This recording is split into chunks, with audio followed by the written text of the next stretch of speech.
In this guide, we have a fun type of exercise. I usually like building out exercises that I can use in real life, and this is definitely one that falls into that category.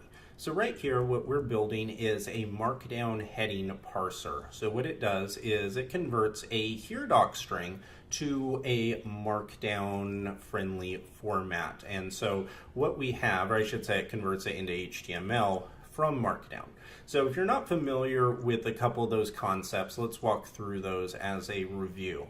A Heredoc in Ruby is a way of storing a multi-line string so that it captures all of the multi-line values. So in other words, right here, we have a variable called content, and it actually stretches over all of these lines. So it says, hey there, then it has some content, then it has another heading.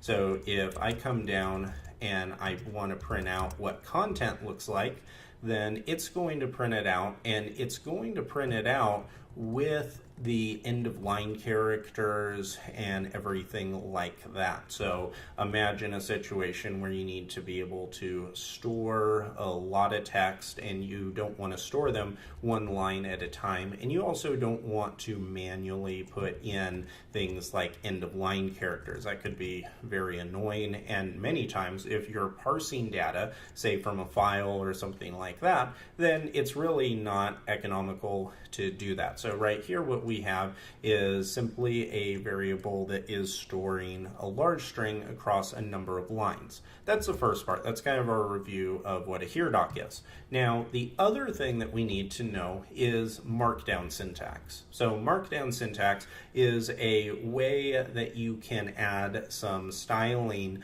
to text, and it's very popular. If you have ever used GitHub's READMEs, then you would know that this is how you can add styling to GitHub READMEs, GitHub commit messages, and pull requests, and different things like that. So what I want to essentially do here is whenever there is a hashtag character like this, I want to parse this. So I want to take in this entire variable and I want to parse it. So instead of having this hashtag, which really doesn't do a lot for us, I want to convert this into HTML. So essentially what I want is for this to be converted so that everywhere where it has this type of hashtag, which is how you add a heading in Markdown, I want the ability to convert this into a H1 heading tag. So that is essentially what we've been tasked with doing. So I'm going to come up to the top of the file and let's create a method here. So this is going to be called Markdown heading parser, and it's going to take content as a argument. Now the content is going to be some type of string. In our case, I'm going to use it with this Heredoc, but it could be any type of string. So inside of this, what we need to do is we need to take content, and then we're going to use the gsub method. Now, gsub is very powerful. There are many times where you could do something like this, where you could pass in some type of regular expression and then some other type of value whenever you want to find and then replace something.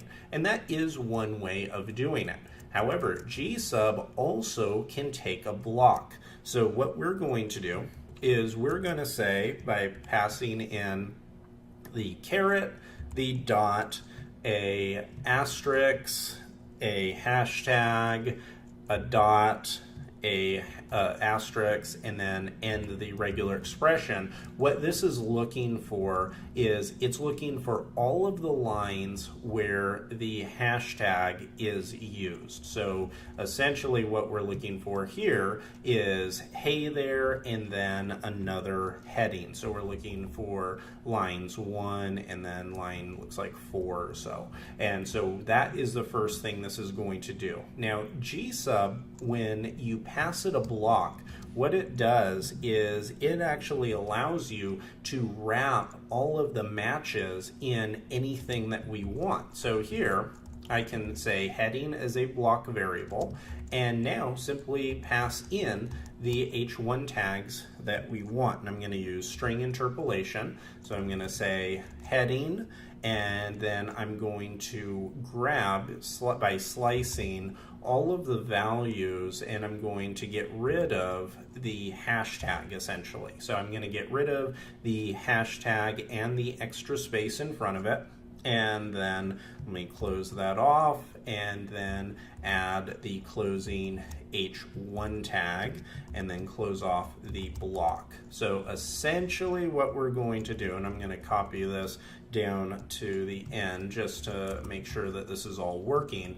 So essentially what I'm going to do is be able to call the Markdown heading parser, passing in content, and then it's going to go through, and every time where it finds a line that matches the regular expression pattern, like this one and like this one, it's going to take it, it's going to get rid of this line, or I should say this space and this space. So it's going to get rid of two characters, this space and the hashtag, and then it's going to wrap the entire line, because remember, the entire line is accessible to us because it matched that pattern, and it's going to take that and wrap it into the heading. So I'm going to save the file, and now if I run this, this gives us exactly what we're looking for. Notice that now all of the lines that have the hashtag now have hey there, and they're wrapped in the h1 tag, and it even goes down, and for the other heading that we had right in the middle of the content, it does the same thing for us there. So this is all working very nicely. But before we end this episode, let's run our spec test just to make sure that this is all working for February 20th. Running those, and it looks like we have a little bit of a bug, and let's see what that is. And it's because I have a little bug here. I didn't actually close off the h1 tag. So now let's run this again.